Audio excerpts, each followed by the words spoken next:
Hello everyone, my name is Jen and welcome to the Book Refuge.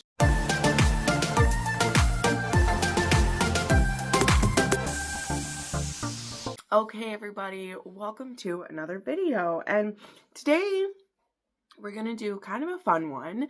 I think it's fun anyway. You'll have to let me know. I'm gonna do a video that is, you've seen the title, but I want to explain like how we got to it. It's gonna be the last 20 Kindle Unlimited books that I've read. But the caveat is they're ones that I actually checked out of KU, not books that I've read that are on KU, if that makes sense. So as y'all know, if you stick around much at all, I read a lot of books as advanced reader copies, which means I'm not checking them out of KU. I'm getting a free copy from the author or from a PR company or from NetGalley, something like that. And a lot of those books that I read advanced copies of, the authors do have them on KU, which is wonderful. But I wanted to do, like when I had an idea to do this, I wanted it to be ones that I actually, used my KU for, checked the book out, read it all the way through. The author got credit for me reading it, like those type of things, right? And what was actually shocking to me is the fact of how many books I'm reading as ARCs and not actually checking them out. Now, one thing I will say is that a lot of the books that I don't end up, like, let's say I get an ARC and I don't get to it before release day, which, hello, happens a lot because I bite off a very enormous bite, more than I can chew often. I always try then, if I'm still reading the ARC when it comes out on KU, to go download it from KU and like start reading from the point where I'm at or whatever, so that the author's getting credit then. That's just my own personal like philosophy, since I do have KU and I read ARCs. If I'm slow to read the ARC early and not able to hype it up ahead of time, I want to check it out. So yes, a lot of the books I read ARCs for, I do check out. But anyway, I don't mean this to sound like there's a ton of caveats. Really, the only caveat is that they're books that I checked out and read solely on my own. It wasn't because I had an ARC. It wasn't because someone was prompting me to read it. They're books that I checked them out and read them on KU. Some of them I did also get an audiobook along with it, but it's an audiobook that, I was like gonna read no matter what, right? So those are my like caveats for this. I also tried, and I think I did good at this, I didn't double up on any authors or series. So if there is an author or a series where I read more than one in that, I'll tell you. But I wanted this to be 20 different authors basically that have books in Kindle Unlimited. So that's what this is going to be. This also isn't going to be a deep dive review on each of one of these, though, I just said that on my video I put out on Saturday, and that video is almost an hour long. So I'm sure I'll talk a little bit about it. My plan is mostly to just, say what the book was about, what subgenres, and what I rated it. And then I'll have links to all of these for you, whether you want to get them in KU, you want to get the audiobook, whatever you want to do. So I hope that makes sense. I'm not really putting all these strings on it. It just seems like I am because I'm listing everything out for you. But really the only thing is that I picked it up on my own without it being connected to an ARC or anything like that. Even though the very first book I'm going to mention kind of breaks that rule. And I'll tell you how. I had already had this one checked out on KU to read it, and then it became available to get an advanced listener copy of it. So this very first book I'm going to talk about, I did actually have an ALC, but I had already checked out the KU book, and so I was reading and listening along with my ALC. And that is The Fall Before Flight by L.M. Holleran. And this book was interesting because it is a standalone book, but it kind of connects with another because it's another book about someone in like therapy. I couldn't really find the direct connections in this one. Maybe one of you guys can point them out for me who's also read both of them. But the first book I read by L.M. Holleran, I read much earlier this year, and maybe it was even last year. I think it was earlier this year, but it was called The Light Before, or The Darkness in the Light, or something like that. And that was about a man who needed therapy, who was a grieving widow, and he was having a bit of a like break, and his family kind of forced him to have therapy or else they were going to force him out of the company because he was mentally not doing well. Now, the fall before flight, again, I already said I'm not going to overly talk too much, but it's about this woman who also her family forces her to therapy, but they force her into this 30-day program because I don't want to spoil it, but there's an event that happened in her life a few years back that was very traumatic, and she has forgotten it. And in her forgetting it, she's doing a lot of self-destructive behavior. But she herself doesn't know what this thing is because her family knows what happened to her, but they've been encouraged not to just dump it on her and force her to remember. But when she starts making some, as I said, more self-destructive things because there's something missing in her, she doesn't know what it is, her family forces her into this program for 30 days. And while she is in this program, the therapist she sees, which I won't spoil it, he does know what has happened to her, and he's slowly trying to help her come to those terms herself, because once she comes to those terms herself, they can deal with the issue.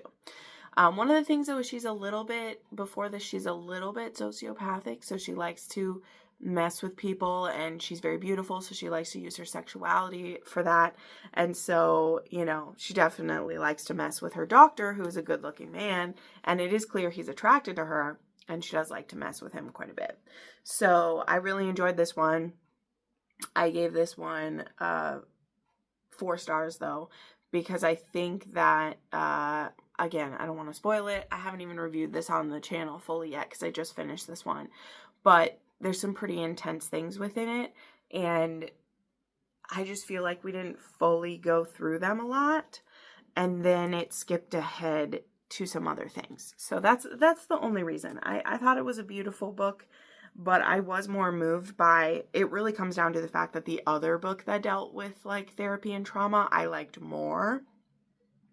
So that's why I gave that one 4 stars. But anyway, continuing backward in time. Oh, that's what I also meant to say at the front. The reason that I was shocked is that I wanted to go back to the last 20 I read that I checked out, and I had to go all the way back to February to get 20 of these. And that was my point in saying that a lot of books I'm getting from ARCs and things like that. So it's very interesting. But anyway, the next one that I read on my own made me laugh a little bit because I have already talked about this book so many times, so we'll just briefly touch on it. And that is God of Vengeance by Michelle Hurd. This was one that I grabbed the KU, and then it made the audiobook cheaper. So I mostly listened to this one, but I did get it on KU. This is the Mafia book. It was the 5th book in the Kings of the Mafia, and this one was a kind of forced marriage, but more so a marriage of convenience after he rescues her from a different forced marriage. And it's in the Cosa Nostra, and I just really enjoyed that one. I gave it. Okay, the next one was Until the Heart Stops by Jillian Eliza West. Now, this one is supposed to be the first part in a duet, but it was a complete romance for the couple in this one. And this was one that I only gave this one 3 stars, actually, because the romance just didn't do it for me, which was really unfortunate because this was a vampire romance. It also had a historical vibe to it. It was supposed to be like Mr. Darcy meets, what was it? Like Mr. Darcy meets like an Anne Rice novel kind of, or something like that. I don't know. And I didn't really think the world building was done super well. Like, this is in its own world, and there's like gods and myths, and oh, that's what it is. It's like Mr. Darcy meets like the Vampire Diaries, because there's like almost like original vampires in it and stuff. And I just feel like it wasn't set up very well. And though, again, it's a part of maybe it's not just going to be a series. Maybe it's going to be, or maybe it's not going to be a duet. Maybe it's going to be a series. But I just feel like the world building wasn't very well set up, which was a bummer, because Jillian Eliza West, I've really wanted to like her books. And I really did like Ruin, which was her first, traditionally published isn't the right word, because an indie published book. But I'm discovering I actually like her fics more than I like her books, which is a sad realization. So I'm going to keep supporting her, though, for the sake of the fact that I love her fics. But that one just wasn't quite for me, and I'm not the only one, because that one ended up with a 3.67 rating, and most of the people reading her books are big fans of hers. So that tells you something. Like, I just want to say, that really tells you something when people who really want to love her, it ends up at that. But anyway, I'm telling you about all the ones, so I won't skip it. Okay, next was, oops, sorry, I have a string sticking out here. Next was Soft Tissue Damage was the next one that I got. And this one was book 2 in the Deadly Heart series by Lilith Vincent.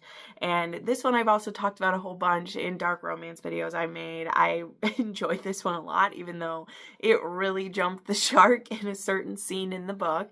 But this is a dark romance, but it has a very sweet romance. Even though the romance is also pretty forbidden, it's a boyfriend's dad, and it then becomes an ex-boyfriend's dad, and also becomes a nanny romance. So the heroine starts out dating the hero's son, but the hero wants to make her his. I believe she's like, you know, she's very young. She's either 18 or 19. Like, she's not very old. And he has a son who's her age, and then he has a little daughter who was kind of a oopsie baby for him and his wife as they were, like, divorcing, I think. It was like they're one of their last hurrahs type thing. But he adores his children. He really does. Though he will admit that his son is being a bit of a little shit, and when he sees how she's treating this woman, or when he sees how his son is treating this woman that he thinks is, like, perfect, he's like, you know what, my son, I love him, but he needs to grow up, and he doesn't deserve this girl. And so he goes about making sure that this girl is his, and it does have all of the trademark Lilith Vincent kinky things involved. But what I come back to with this is that this wasn't, I hate to say that, because again, the part that jumps the shark is pretty violent and bloody. Like, there's a part where it jumps the shark that it is. But, like, the romance between them is very sweet. So it's a weird way to explain it. Whereas, like, the first book in this series, that was the, was that one, like, Truly, Madly, Deeply or something? I don't know. But that's the one that was kind of based off of Labyrinth. That one was just, like, wild. Like, that romance was not very nice between those two. This one it was. And you can read those separate from each other. The hero in this one is friends with the hero from the other one, but this guy was just, I don't know, he was much nicer. So I gave this one 4 stars. Like I said, it was surprisingly sweet. Okay, then going back further here, I had to go quite a ways back for this one. I had heard that this author was a little bit like Claire Kent's books, right? Which, you know, big fan here. I'll say it every time. And I read this book called The Fallen by L. Richards. And this one is book 1 in When the World Fell.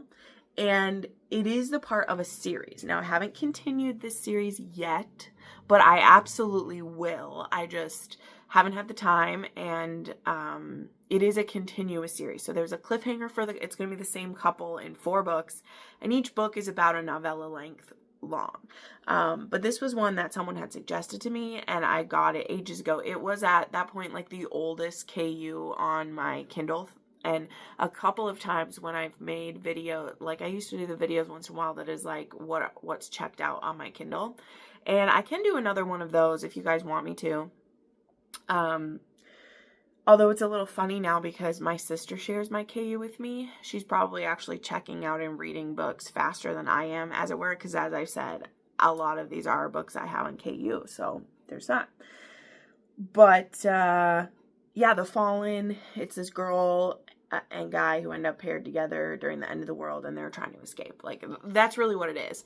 And the way that it felt very like a Claire Kent is that they have this connection right away.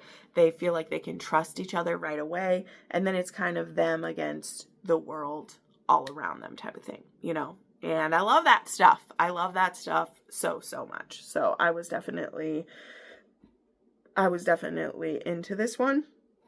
But I think I gave it like a 3.5 rounded to a 4 because it's only the very beginning of everything. But I said this and I'll say it again. If you like Claire Kent's vibe, which I know a lot of you do, maybe give Elle Richards a try. I'm not saying it's exactly the same. You're not going to get the exactly same feels, but it's there in how the characters interact with one another. And also that feeling of like we're in danger, but yet we're still safe, you know? Like there's those feels to it.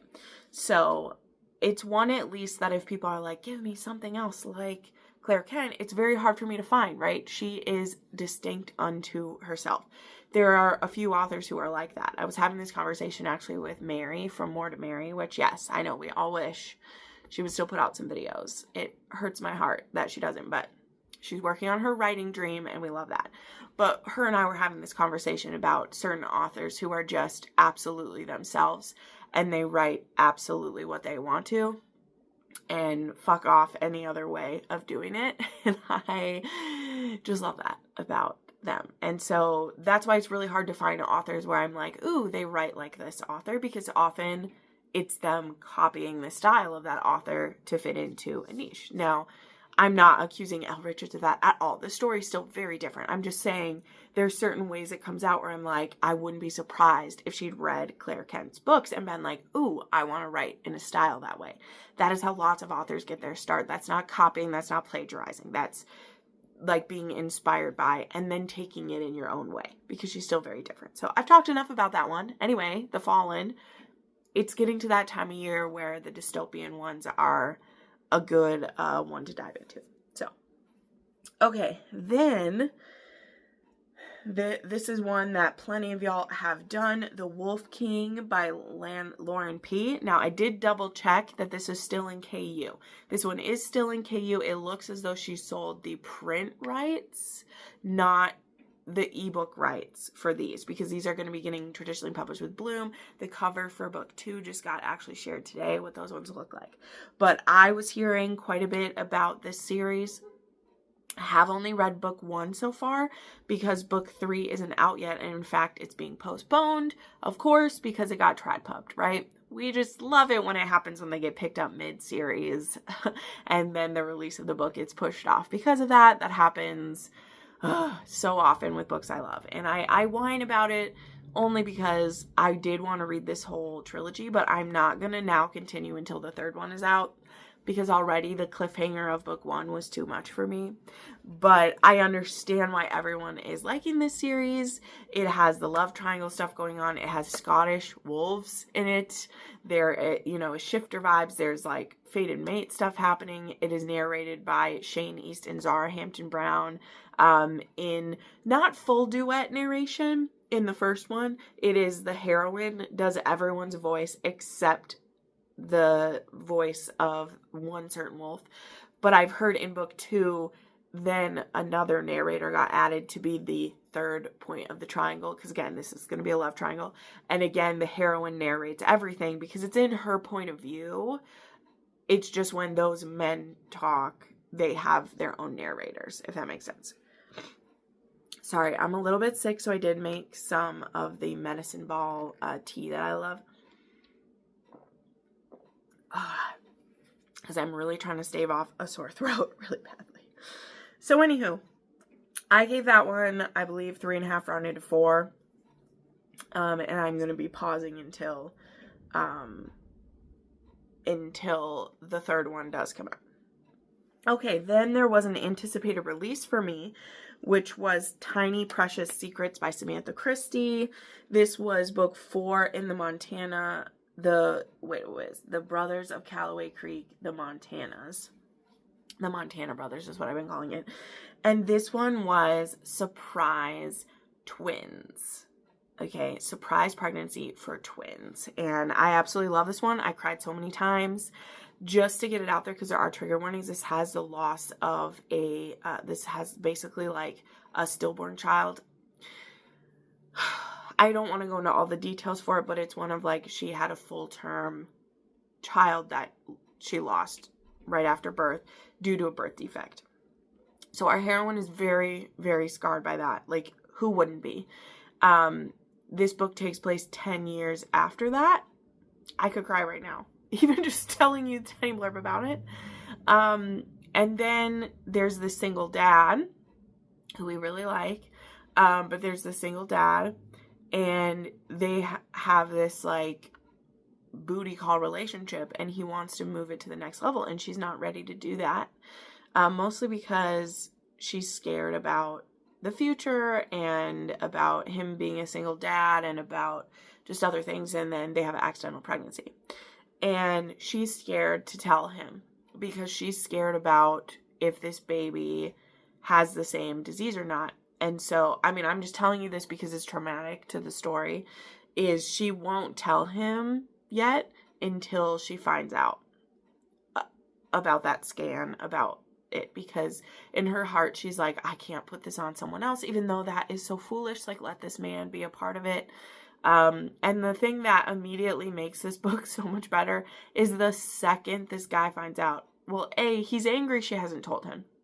So he does, of course, act pretty pissed that she wouldn't tell him about this. But when he finds out the reason why, oh my God, this man is so perfect, you guys. He's so perfect. He's so perfect. Whew, I can't tell you all the stuff about it. You'll have to go watch I cannot be getting emotional right now, okay? That is not helping the almost cold. Moving on. Point being, I love that whole series. There are emotional points through the whole series. I adore it. A lot of the emotional points do have to do with children. Either a child with disabilities, finding out about a child later on. So just know that. But like Samantha Christie, man, bangers. Just absolute bangers all the way through. Okay, then going back, there was Entwined, which was the third and final book in the Broods of Bristlebrook. And I was pretty disappointed in this one. Maybe you remember at the time. We waited a very long time for this. And I'm not angry about that part of it. This book was like 800 plus pages in the Kindle. The author had postponed it because she needed to rework some things. But I truly am not one who's like, oh, the author should have split this into more. But like, she should have just left this series be 4 books. I know why she didn't. And I understand why. And even myself, as I say it, I know as a reader, I probably would have been pissed if she'd split it into 2. But I just do not think she did enough of the emotional work for having there be, I think, 6 main characters. Because this is a Why Choose. And I believe there's 5 men and her. And there are like interpersonal relationships between all of those. And there was the dystopian world we were in that we were trying to solve issues for. And I just do not think she pulled it off. In my opinion, I don't think so. So I gave this one 3 stars, and I'm very sad. I'm excited to see what else she'll write next, because there was so much that I loved about book 1 and 2 in this series. I really did. I personally just think there was too many men in the reverse harem, and I don't fully understand the relationships between everyone, and I don't think you could also carry the weight of what was a very compelling dystopian world. My opinions on it. Moving on. Okay, then there was Fall Into You by J.T. Geisinger, which I did have the audio before and the KU because I was preparing for book 3 in that series to come out. And this one was the one where, I mean, they're all like hate to, I don't even remember the plot of this one. Let me just say it. I barely remember the plot of that one. Did that one have some of the amnesia in it? I think that one might have had some of the amnesia in it. I don't know. I gave that one 4 stars. But I read that to prepare for Beg For Me, and I really enjoyed Beg For Me, by the way. Really enjoyed that one. But Fall Into You, I did have the KU for. Pretty sure all of JT's books are still on KU. Did Bramble? Maybe they didn't keep those other ones on, but all those ones were. Okay, then there was Holy Hearts by Amanda Richardson. And I really liked this one. So I had read Pray Tell for Patreon. Pray Tell was picked because I think it was like brother's best friend or something rather is why I read Pray Tell. Okay. And I really, really enjoyed Pray Tell. And when I was looking up, this was the first in the Ravaged Castle series, and I saw that book 5 in the series was an MMF that involved a priest and 2 guys who used to be roommates and friends, and then they kind of sort of fuck each other and then never speak again. And then when they run into each other again, one of the characters is a priest, and the other man is married and has a wife, and the 3 of them end up in a little fun situation together. So I enjoyed that one a fair amount. I gave it 4 stars because I think that they did half of the emotional work and we left half of it kind of just hanging. So I needed us to finish that up a little bit more. I'm very picky about my polyamorous MMFs or FFMs. Like, they aren't just smut to me. I really want the work to be done. And I feel like she did do it in Pray Tell, even though that one wasn't an MMF. Like, I feel like the work was done in Pray Tell, and in this one, it wasn't done as well, which was a bummer. Okay, then going back, there was Tragic Empire by K.L. Mann, and this one was a bit of a disappointment. This was the second book, which I am really proud of K.L. Mann for where everything is ending up for her books. Actually, book 3 in this series just dropped, and that one is on my KU right now. I do want to try it. I don't even remember this couple too well, but I gave this one 3 stars because it was very long, and I just feel like she has too much mafia stuff going on. This one ended up being a marriage of convenience. And there was also some betrayal, and there was, he wasn't gonna love again. Like, there was just a lot of stuff going on in this one. And I just didn't connect with it the way I did with book 1. Like, book 1 involved, like, the mafia school part of it, and, like, Jade finding love. Like, there was a lot that I liked about it. Also, the time felt weird. Like, I feel like she was not aware of time passing or anything. Oh, and I also felt like they acted like children. Like, in book 1, it was kind of okay because our heroine was basically a child and she's finding her family for the first time. So it was kind of like a new adult mafia romance. This one, there was no reason for the characters to act like new adults, and they acted like children. So that one didn't quite work for me. So I gave that one 3 stars. Okay, then we get into some more mafia ones, because I had the Mafia Romance readathon, and a lot of the books were ones that I either had on my KU or I had audiobooks for. That was what my goal was with my TBR for that time. So I also tried a new to me author, which was, no, that's not true. Her mafia books were new to me. I had read one of her books under her contemporary name, which, by the way, she does have another one of those coming, which I'm excited about. But there was Marie Maravilla with Skeletons of Society, and this one was cool because it had like a female cartel member, and then our hero is actually a part of a biker gang. But even more than that, he was an undercover FBI agent working with the biker gang, and there's supposed to be some like inner working between this biker gang and the cartel, and so our heroine and him end up interacting, and I really liked it. The audiobook was good. Gave that one 4 stars. There was also When He Takes by Gabrielle Sands, which was the second part of a duet by her that I had gotten a little bit distracted from. Like, literally, this one I had downloaded in KU almost a year beforehand. Okay, and she had the next series coming out, which has started, which had Be With Me. And I knew that the characters introduced in this one were going to be in that one. So I read this one for the Mafia Readathon as well. And I gave this one 5 stars. Like, I loved it.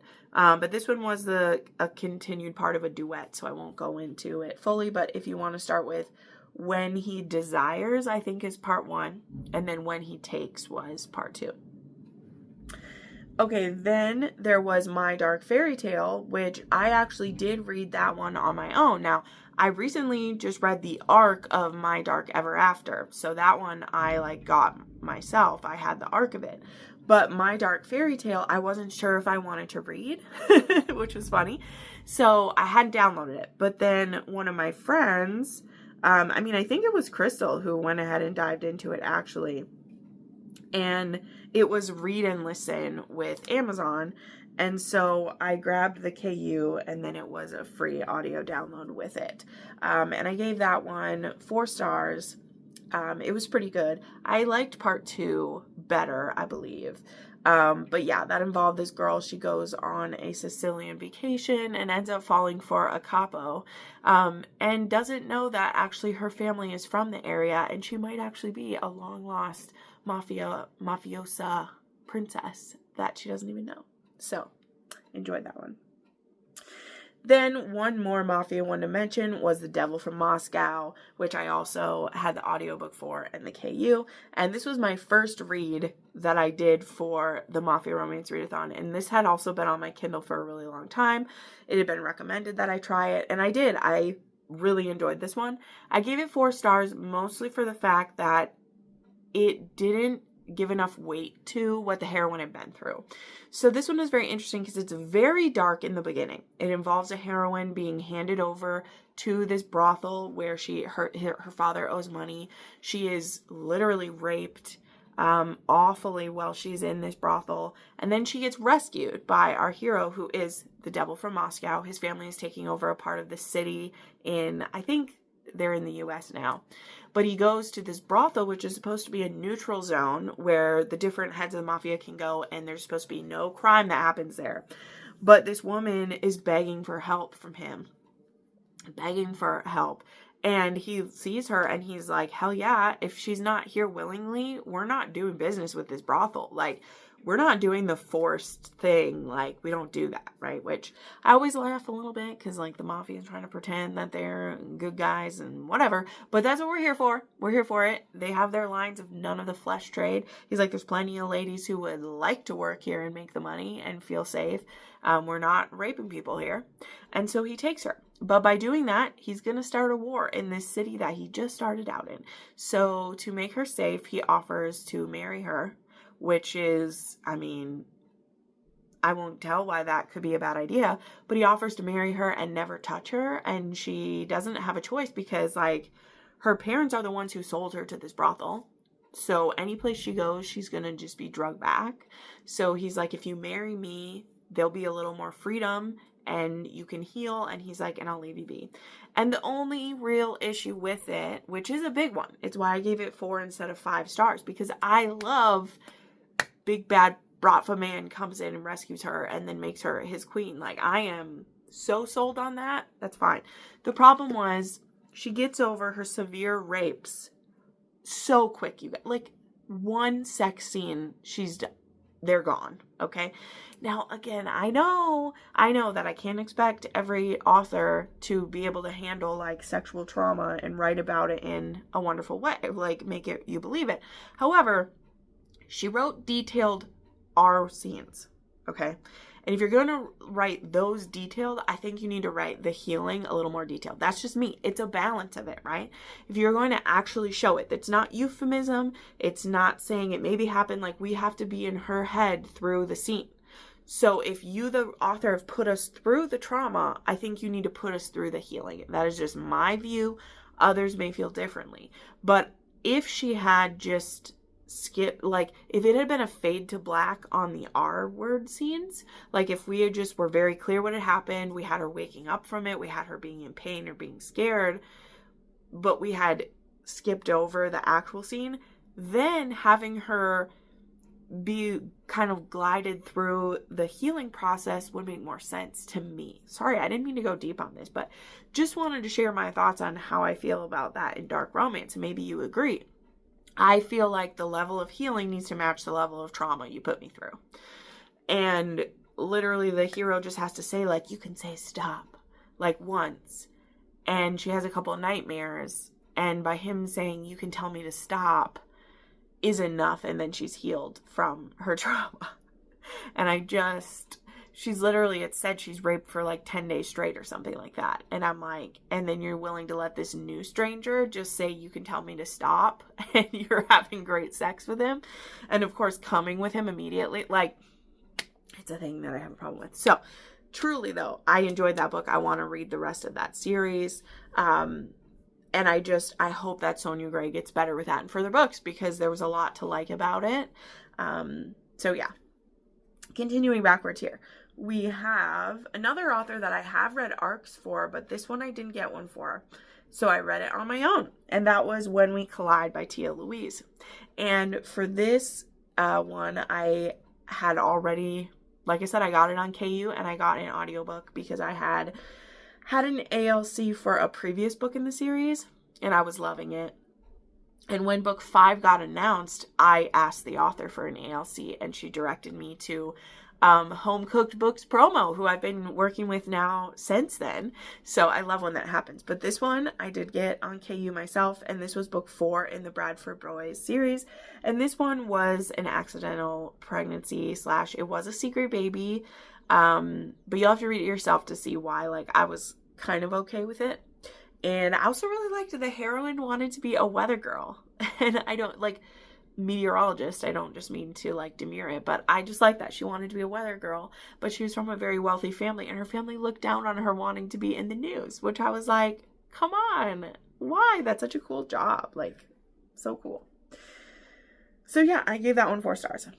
Then this was super fun. I am wanting to read, and I need to go back to this. So I'm glad that I did this. I listened to and had the KU for Unforgettable by Willow Astor. So this is her series, the Landmark Mountain series that came before her Single Dad's Playbook. And now she does have the new series started.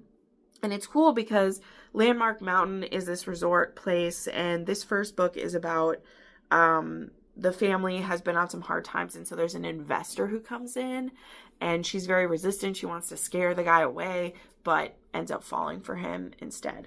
And Landmark Mountain ends up being a place that in the Single Dad's Playbook, in book 4, I think, they actually go there for a wedding. Because I believe how it is that one of the heroes' like sisters who's from there like ends up with someone. I don't know what the crossover was. I don't remember. But it was cool. And so I do want to continue with that series because I actually own a couple books from Landmark Mountain and I still haven't got to them. It's been busy. I'm really trying to come up with a plan for 2026 to cut back on arcs. I just have to. I need to legit have a system of like, these are all that you're taking on. And any books that aren't, I'll read them myself. Like, the plan is already forming in my head, guys. The plan is forming in my head to like cut it off. I really need to do that. But I gave that one 4 stars. Then going back, we're almost done. We just have a few more to make it to our 20 here. There was Merit by Devney Perry. Now, this is another one where I'd read arcs in the series before. I actually had arcs for books 2 and 3 in the series. But then I think she only did her direct arc team got arcs for this one. Because the previous ones, well, maybe that's not true. Maybe I did sign up and just didn't get picked for the 4th one. I don't remember, but it's totally okay because this is another one that I bought it the day it came out. I bought the audio and I had the KU. So this was the 4th book in the Treasure State Wildcats. And this one was actually a childhood rivals to fake dating to lovers. And it's actually their families are best friends. And the hero's mom ends up with cancer. And it's kind of a silly, but yet your heart breaks because one of the things she's always wanted is these two to be together. And they decide to fake date for the remaining like time of his mom's life or something. I don't mean to laugh. It's a silly reason to get set up. It really feels like the mom kind of is just pushing it because she believes they'll be good together. But they are also, are they both still in school? I think they're both still in school, but there's also some stuff to do with the family business included in there, where like, I think he's also in the same business that her family is, and like her dad is giving him preferential treatment over her because she's a woman. I don't know. the families were all really wonderful, so I hesitate saying that because I don't mean it to sound like the dad was misogynistic or anything. I think maybe he doesn't realize how serious she is about it. I don't know. I can't remember. I just remember I love this couple. I loved their families, and it was really heartwarming because it reminds me of my friend's family and how close I am with some of them and how close, like, our parents are and everything. And that one of my friends' families, I love bringing this up, my best friend's family, like, they really are a married your best friend's brother situation, and their families now only live a mile apart, and they take care of all the grandchildren and it's so beautiful. So I love stuff with families like that, where you've just become a found family and then you become actual family when your kids marry. And so, like, I felt it between these families where they're like, you guys, we can see what you can't. We can see that you're bickering is that you're into one another. So how about you just give it a go, you know? So it was really cute. I gave that one, I think, 4.5 stars. It definitely made me cry a few times. Oh, it made me cry a few times for sure. Okay, then there was The Last Guy on Earth by Serena Bowen. This is another one that I have the KU, and then I had the audiobook for it. I love Serena Bowen's audios, and this one was one of her romances, and this was I believe a second chance romance for these two. They end up, one of them I think is the coach and one of them is the player of this team, and they used to be roommates who were secret lovers. And now they're, like, on the same team again. And it's just very difficult for the both of them. And one of them I know is a single dad. So, yeah. That was a good one. I gave it 4 stars. Serena Bowen, man. She's writing some, I think, contemporary suspense right now. Has anybody read those? You should let me know if you like them. I've seen them around. And then the last one to share was Little Goddess by Layla Frost, and this one was The Black Resorts, and this was a Why Choose, and I believe it was one where, like, 2 of the guys are kind of in a relationship, and then one is a bit of a daddy, and one of them is a bit of a brat, and then our heroine, she actually ends up on the wrong foot with these heroes at the start. Like, they think she's there to cause trouble, but she's actually escaping a cult. And she goes to where a friend of hers who'd also escaped a cult gets her a job at this black resorts. But the thing is that the people there, like, don't trust her because they don't trust that cult, of course. And anyway, she ends up being in the attention of these 3 guys for different reasons, and they all start to fall for her. So there's BDSM dynamic and different all within, but I enjoyed it pretty well, but I actually liked previous books in the series better. So yeah, I gave that one, I think, 3.5, rounded up to 4 as well. So there you go. Those are, I mean, basically all the KU books I've read this year, ones that I picked them up on KU and read them myself, as I said. And that was really fun going back on memory lane. Yeah, because I went all the way back to February with these, and I don't think there was really many in January because I had so many arcs in January to get through, which is just crazy. So anyway, thank you so much for watching this, everyone. It means the world to me. Make sure you like this video, subscribe to this channel, hype this video if you think of it. And yeah, make sure you're subscribed. It tells YouTube that you enjoy the content that I'm doing. I will keep saying it because I have to. YouTube has been making some weird changes to the algorithm, and it is absolutely burying my videos. So if you watch this, please give it all the love that you can so that other people can find it too. I'll have links to all of these on KU down below. Yeah, thank you so much for watching, friends, and we'll see you next time. Bye.